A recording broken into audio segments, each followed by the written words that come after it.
What's going on, YouTube? This is your boy Des the King, back again with another episode of King Talk TV. Today, actually, a few minutes ago, I just finished up a good show, I think, with a friend of mine. We would just call him OG Cali Joe, uh, which he goes by on Instagram. But he is a retired Army veteran. I tend to always interview Army veterans for some reason. But yeah, he's a retired Army veteran. He's also a manager of a hip hop group, and he also is a businessman, very successful businessman. Has his own had his own restaurant, but he does multiple things. But yeah, but today we talked about the military. We talked about social media censorship, which I thought was interesting. And we actually talked about social credit scores as well and his thoughts on that. And your reaction to his thoughts on that may be surprising. Um, but yeah, it's a great episode. Lasts for about an hour, so check it out. Be sure to please comment below what you think.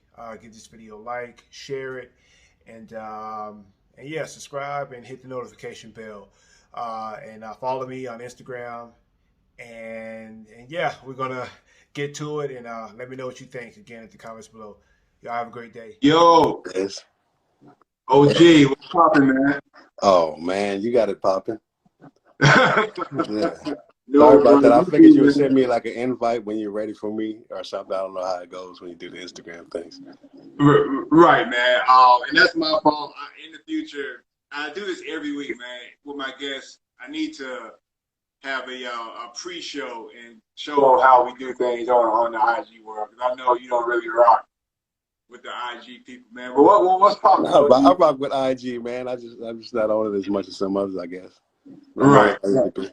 Like this is right, important time. man. I rock with this. Right, yeah. Well, I'm glad you rocking with me today, bro. Bro, it's been a few years since I spoke to you face to face like this, man. You're still looking good. You're looking well, man. And thank you for joining me, bro. Thank you for joining me. I hit you up last night. This is really short notice, and you made time out your day to speak with me. So I appreciate that, man. But how are you doing so far today? Wonderful, man. Here doing this. This is great. I think this is like my first podcast, so Oh, it's a really? real honor.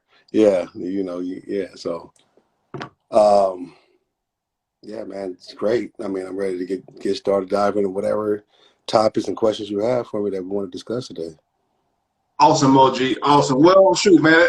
Without further ado, let's just get the show on the road. Correct me if I'm wrong, man. You were born in Cali, obviously, born and raised there. Ended up in the military.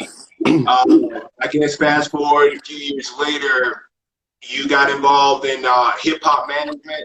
Started managing, advising music artists. And back in the day, we met through mutual music artists, and we did that for a while. And you still are doing it. So tell me how you went from California to the military to managing hip hop artists to what you're doing now. Okay, it's pretty easy. Okay. Uh, so, being born in San Diego, California, Southeast. Um, yeah, shout out to Lincoln Park, the whole community. Um, Being there, man, and being involved in the streets and the community or whatever that was, man. But at that time, it was hip hop, man. I'm 77, so I'm born, 77. So it's like this is exactly the time when hip hop is being born. We're twins, you know. So hip hop has always been in my blood and a part of my life. It's always been with me with every step of every event or everything I've taken. I can pretty much open up a time capsule and go back to a hip hop song that uh, scored that period for me. And then, so doing that, man, it was like a whole lot of street stuff that I really didn't want to get involved with. You have a certain, conduct disorder type of involvement that happens a lot of times with youth when we're born in certain situations and neighborhoods or communities or whatever. However, I don't think any of us really want to do that. you know. And so with that, I got into some things, man. I got into some trouble, you know, following the followers, and ended up in Arizona. I was facing 16 years and 6 months in prison, and I was 16 years old, and I got a chance, you know. I was granted another chance by the judge, you know, and by God, and I was able to go to serve my sentence in Arizona at a 24-hour school. And if I worked out there, then I wouldn't have to go to the California Youth Authority, which is the prison for the youth, until you get ready to go to the prison for the adults. So, you know, after a few bouts of rebellion and everything like that, man, I got with the program and graduated there. One of the beautiful things is that I managed to I finished high school 3 times. So explain that. gladly. So before getting involved in the trouble I was in, I was in, you know, at school, I got involved in some trouble. So I got kicked out of school, right? I was like late 10th grade, something like this. I got kicked out of school. So I had to go to school at the Boys and Girls Club down the street. So I went to school down there, and happened to be my Taekwondo instructor who was, my Tang Soo Do instructor who was down there teaching. So I get down there, he's like, "Hey, Joe, what are you doing here?" Got in a fight, I got kicked out, you know. He's like, "Okay, well, here's what the program is, here's your work, here's your packet, everything like this. And, this is what we're doing for the year." So I said, "All right, cool. This is what we're doing for the year?" He's like, "Yeah, it's your work for the year." So, okay, you know, I see you in a little bit. Came back in a couple of weeks, and I had all the work done, man. So I finished high school, you know, I was done. So that put me back into the streets more, because I had free time, a lot of idle times on my hands. So anyway, when I got arrested, I was in maximum security, and we're in lockdown 24 hours a day. Well, 23 hours and 1 hour out. And so I was out one time, and I was able to see a group that was over doing some things, you know, and I was looking for any excuse to get out of my room, my cell, or whatever, to, you know, stretch my legs, so to speak. So I asked what this group was doing. Go ahead. Are you in Cali at the time? You in prison in California, or are you in? I'm in California. I'm in San Diego. Okay. So Okay. I'm still in San Diego at the time. So I see the group they happen to be taking the GED. They're studying for the GED. So I asked, could I participate? The instructor said yes. I gladly joined, participated, and said, well, we're taking it in about a week and a half or so. So I was like, man, no problem, whatever. You know, anything. I don't care if I fail it, whatever. I take it again. It doesn't matter as long as I can be out. So took the GED, passed the GED. By this time now, I got to face my sentence. I get tried as a juvenile. Thank God I had some intervention. And I get tried as a juvenile, so I get the chance to go to Arizona. When I get to Arizona, the place where I'm at, they're just now being accredited as a high school. This is the first year. Okay. So they get accredited as a high school, and it's a paramilitary program. You know, we get dogged all day long. You know, you're going to run. You're going to run, do push-ups, throw up. You're going to work. You're going to clear fence lines. You're going to be in a desert. You're going to chase pack rats and javelina, which is those wild pigs. You're going to fight rattlesnakes, whatever the case may be. But they get accredited, and I work my way up through the phases. And the last phase, the education phase. So I get to the last phase, and I'm like, hey, yeah, I finished school already. You know, I have my GED. They're like, what? It's unprecedented. You know, you're the first one to have a GED and actually be in our program already. I was like, yeah, well, yeah, what are we going to do now? You know? So from there, they allowed me to take the SAT and go to college and things like that. But I got a high school diploma from there. So that's my 3 times for high school. Wow, bro. Wow. I don't think I ever heard a story like that. That's cool, bro. That's cool. So you got your GED. How did that land? How did that land you in the military? Are you an Army? First of all, are you an Army vet? Oh, Army, Airborne Paratrooper, 82nd Airborne, 3rd Special Forces Group. Okay. Okay. So what got you into there? What transitioned you to the military? Well, when I graduated the boys ranch and everything, I I kind of flouted the opportunity to go to college because I felt that I was being used in a way that I was very immature, but I felt I was being used in a way that I could have dealt with, but whatever, young and dumb. So I ended up back in San Diego. I get back in San Diego, I applied for everything. I applied to work for the city, the state, whatever the case may be, it just wasn't in the cards. Um, there was nothing left. My mother was like, "Hey, you should go down and see that recruiter." And I was like, "Wow, you know what? I hadn't thought about that." It's like, why not? My dad was a Marine. He retired Marine. My stepfather was Army. The other stepfather was Marine. My other stepfather was Navy. I think my other stepfather was Marine. I don't know how many I had, but I had a few. And so it was kind of all around me. My brother had joined the Air Force back when he was 18. He did 4 years. So it was like, well, you know what? I hadn't thought about it. I went down there and saw the recruiter, and it was like, yeah, you can get in, whatever the case may be. I was like, great. And I figured, I just got dogged out for 3 years for free, doing military stuff, even worse, because I didn't get any free time. There was no passes. Okay. There was it wasn't none of that. But no, hey, can I go see the lady? And nothing, couldn't wear no clothes, anything like that. So it was all uniforms. So I figured I just got dogged out for 3 years. I can go get paid for it. So, Quick question, bro, if you don't mind. Sure. Since your whole family basically were military people, growing up, none of your people tried to get you to join the military? Was that like even thing you were considering back in that time? Surprisingly, no. No one really honored it or acknowledged it like that, really. I used to see a picture of my dad in the hallway my mom kept. We had one picture of my dad, and it was in his uniform. And it was Marine uniform, and I loved it, man. I was like, man, he looks so handsome, so sharp, so, all these, so excellent.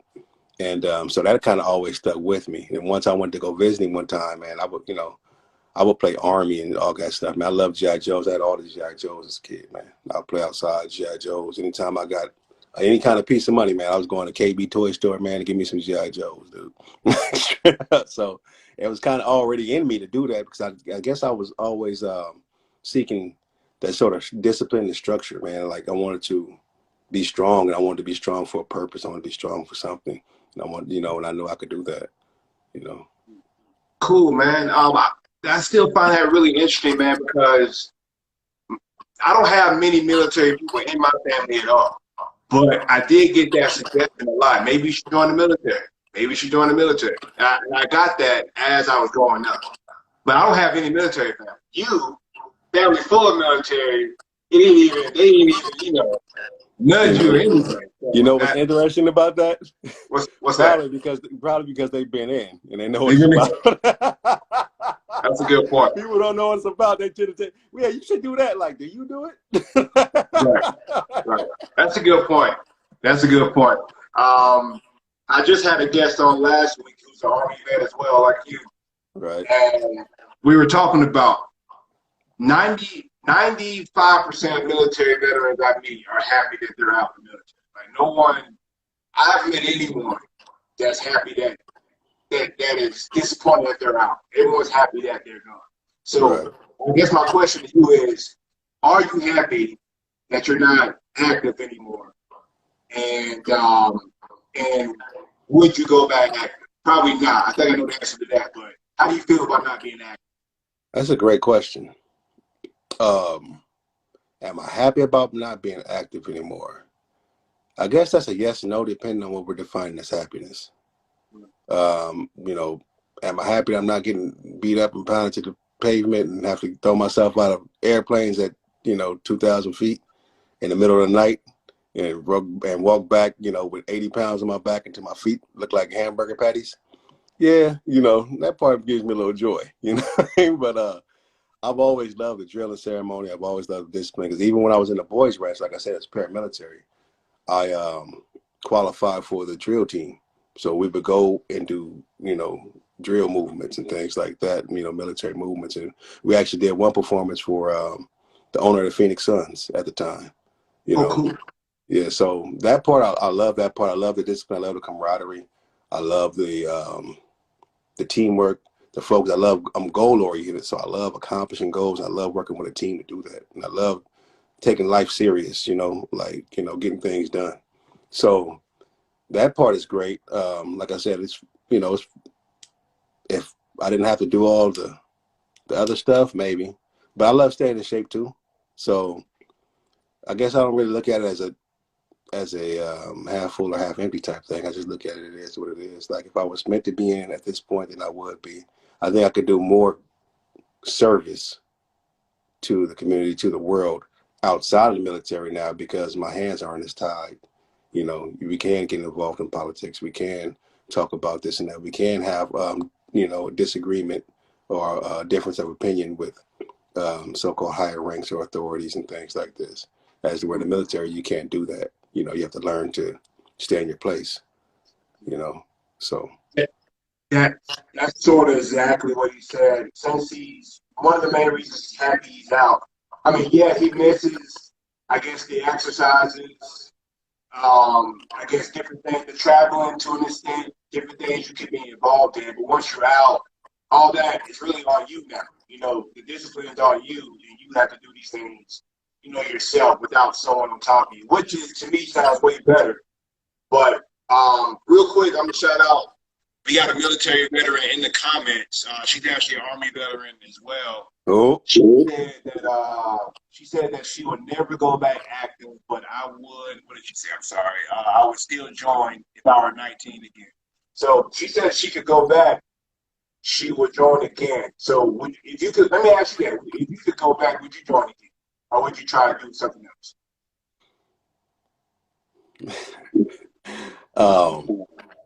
Let me say this.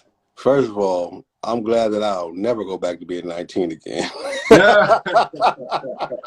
19 ain't the age, bro. I'll go back to 25.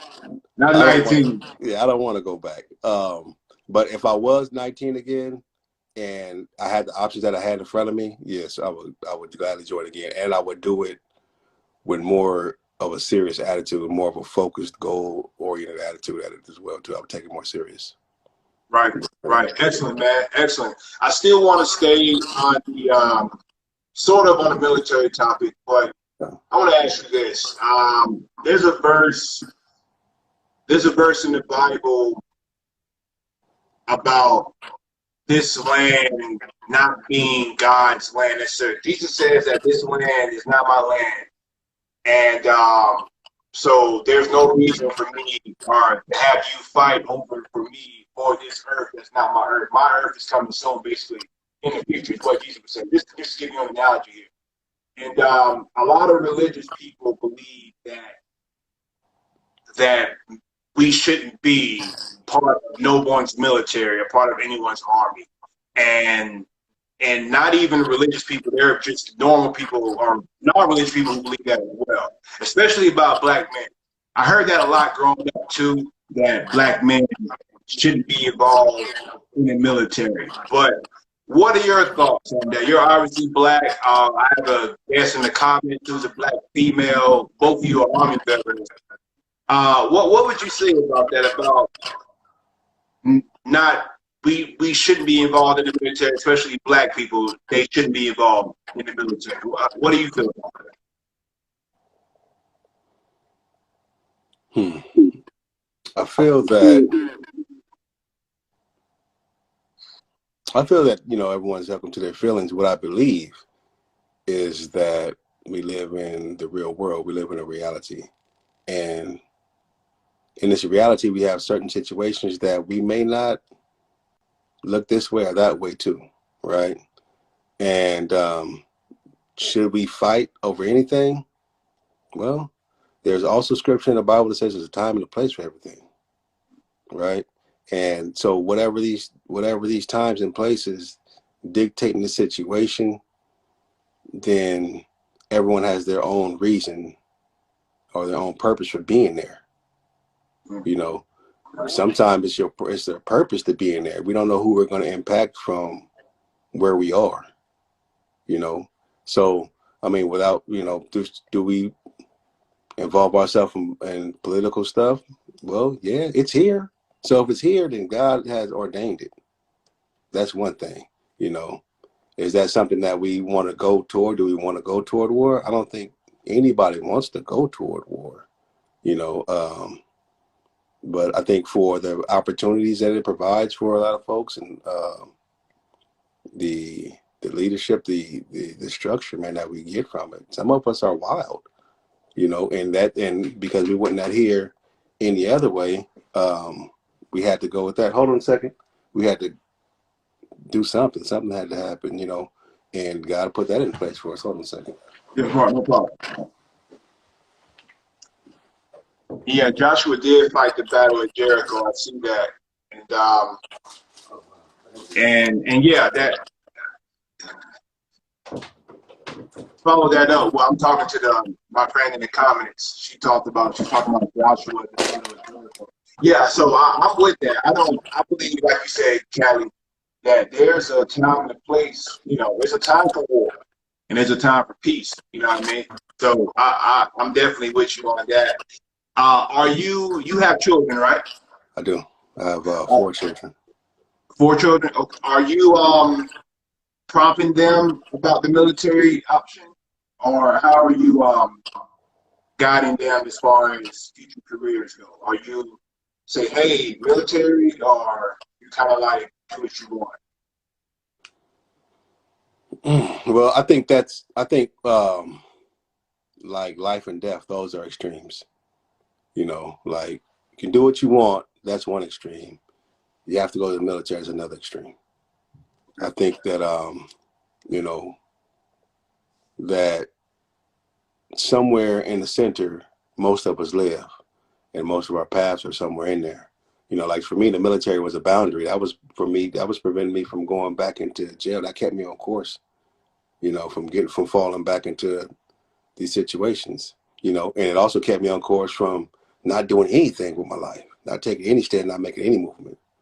So there were boundaries for me, because I was veering, because I had no direction, I had no goal, I didn't know where I was going. So with that, I think if we give our children goals, and not even that we give them goals, but we teach them to recognize and create their own goals, and to use them, and to, you know, let them change, and to let them whatever, but to be goal oriented, look at goals like, where do you want to go? I want to go to Walmart. Okay, you need to know how to get there. You know, so, or, you know, I see, oh man, you're pretty good at this, you know, you want to try that? Yeah, I'll try it. Okay, I like it. Okay, you like it, then you want to try it again? Yeah, I like it, I'll try it again. Hey, nah, I don't really like it too much. Okay, you sure? Let's try it again to make sure. You might have just been a fluke. Okay, cool, no. All right, nah, I really don't like this. That. Okay, yeah, you're right. This don't look like it's a good fit for you. All right, let's try something else, you know. But we are the parents, the children are the arrows, you know. We have to aim them, you know, in the direction that they should go. And that aim, the arrow is going to be best effective for what the arrow is designed to hit. You know, if we're aiming a fire arrow at water, that's not going to work. It's not going to be too effective, you know. So we need to we need to recognize our children and recognize the talents and things like that are in them, pay attention to them, and then really study them, because we're studying ourselves. We need to study ourselves to be able to study them. But that's another scripture too. Study yourself to show yourself approved. That's not studying, you know, study yourself. Like what goes on with you? You know, what kind of integrity can we bring to look at what's going on with me? You know, okay, I have these habits.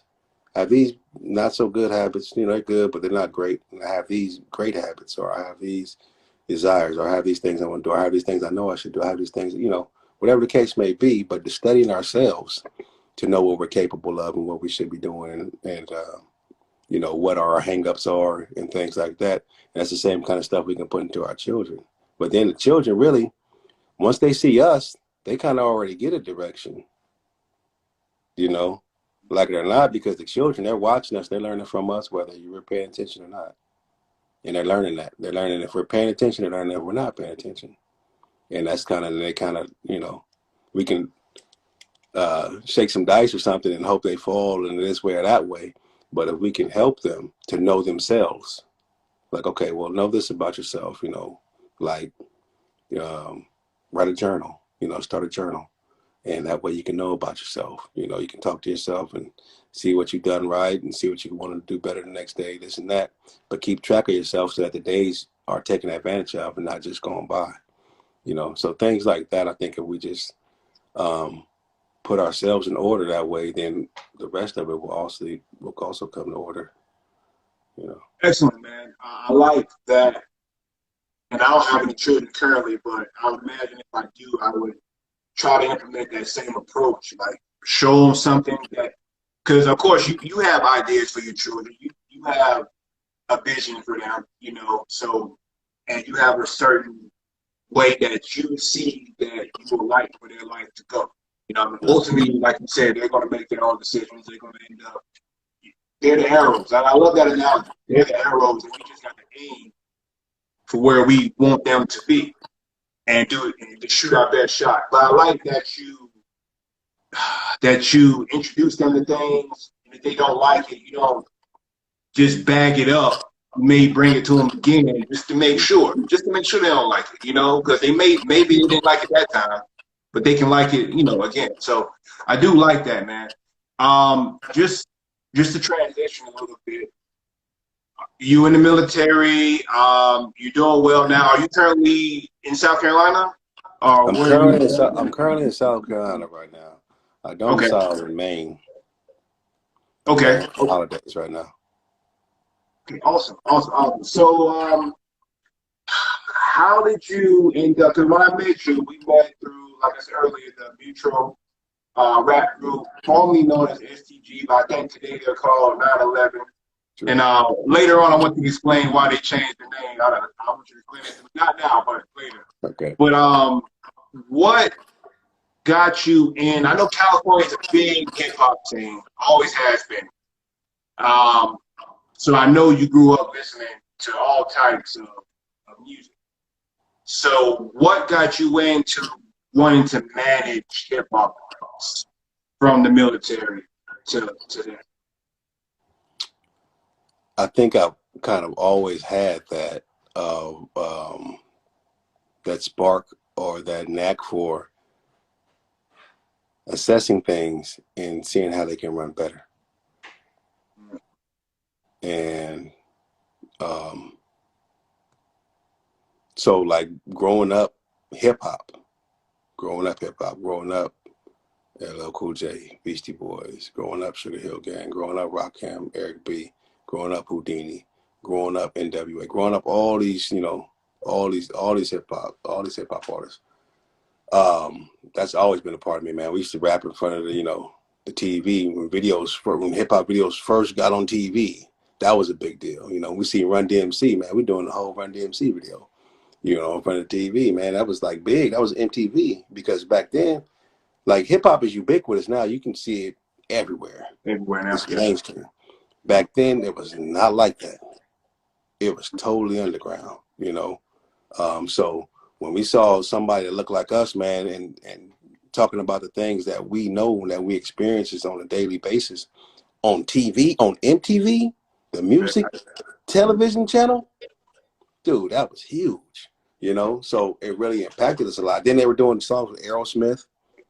Yeah. Like one of the biggest rock bands at the time, you know, all time, really. That probably, not to cut you off, that moment was probably one of the biggest moments for hip hop transitioning into mainstream. Because, like you said, even when I was a kid, hip hop wasn't everywhere like that. It was just kind of in its own corner. But now, commercials, movies, billboard, everything, it's everywhere now. But go ahead, man. Continue, please. So being with that, hip hop is in my blood. It's in my lifeblood, man. And so you know, of course, I grew up rapping myself and things like that. You know, I still rap. You know, we came from the studio last night. You know, yeah. Hello. That must be the grandson. Anyway, all right. So, but yeah, so that's always been a part of it, man. And I've been, you know, like I said, I've been doing raps and things like that since about 5, 6 years old, like no problem. And it's been so with that though, transitions like, okay, well, it never took off for me to a certain, a certain level like that. But so I was like, well, but with that, I got a lot of knowledge and I learned a lot about music. I've been in a lot of studios. I've worked with a lot of people. And so it's like, okay, well, I may not be able to deliver and have the talent that you have, but I can see your talent and I can see what you can do with it, man. Like, if we can just get under that direction, if we can get a proper direction with it, man, we can do it, So it's like that really.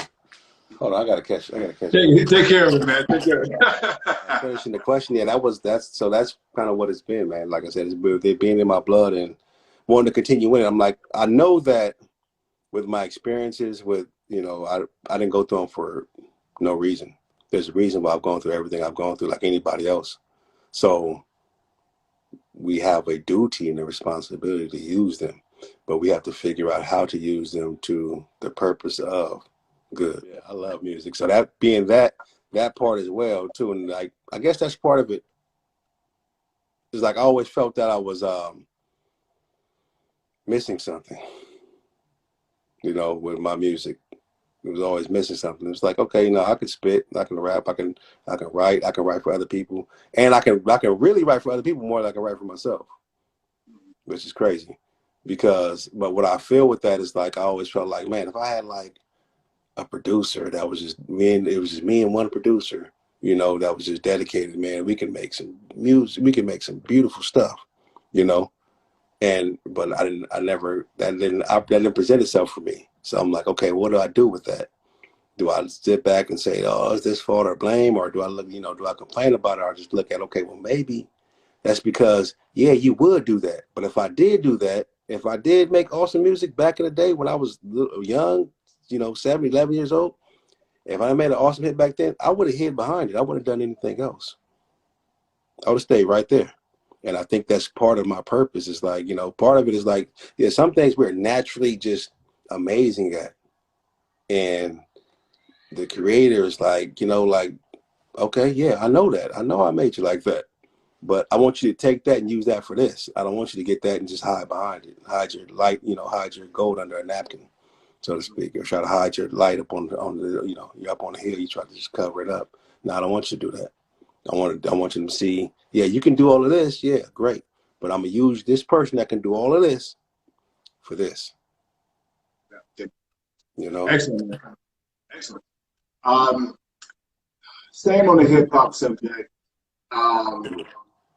Throughout the years, even since the day Run DMC did this all with Aerosmith to now, we went through ain't no telling how much changes of what we see as socially acceptable. Okay. What artists talked about back then, completely not too different, but pretty much completely different from what they talked about, what they're talking about right now.